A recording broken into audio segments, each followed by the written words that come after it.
Hi, welcome to this tutorial video on the linear search. Now the linear search is quite a simple searching algorithm, and you can see my flowchart over here for it isn't very big. So it's a simple searching algorithm, and basically the way it works is that all the items in the list are checked one by one until an item is found. So our target item that we want to search for. And when the item is found, the location of that item in whatever we're storing the items in this case a list, is returned to the program. Okay, so what I'm going to do then is just quickly show you how this would work with the algorithm that I've got shown on the flowchart here, which is the linear search. With the list that I've got here and the target item of 10. So what I've got here is a simple trace table with my value for I here, which is set to 0 partway through the algorithm.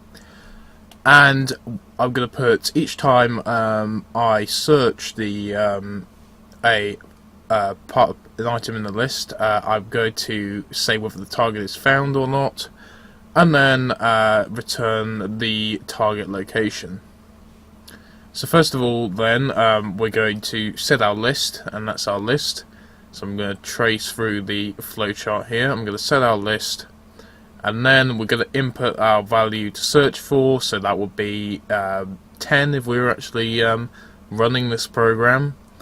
And then our value of I is set to 0. So we can put that in our trace table. Then we've got a decision to make. Is the search value at position I? And if we take the first position in our list to be position 0, and this to be 1, and this to be 2, and this to be 3, and this to be 4, then we can see that it's not at position I. So we can say that the target has not been found, and we increment I. So we add 1 to I. That's a bit of a mistake in my flow diagram there. That shouldn't be making I equal to 0 again. We should be entering this part of the algorithm here, because we don't want to reset I back to 0. We want to make the decision again. And then we've got to say, is the search value at position I? And our position of I is now 1. And is the search value at position 1? No, it's not. So we could say target has not been found.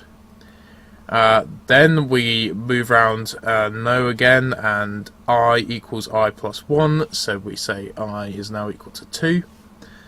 Then we make the decision again. Is the search value at position I? I is now 2. We have a look at position 2, and we can see that it is at position 2. 10 is at position 2, and that was our target value. So the target has been found. And the target's location is 2, because that's just outputting, returning I. So that's just a simple searching algorithm, probably the most simple searching algorithm that you'll come across, and that's how you trace it. Okay, that brings us to the end of this tutorial video. Thanks for watching.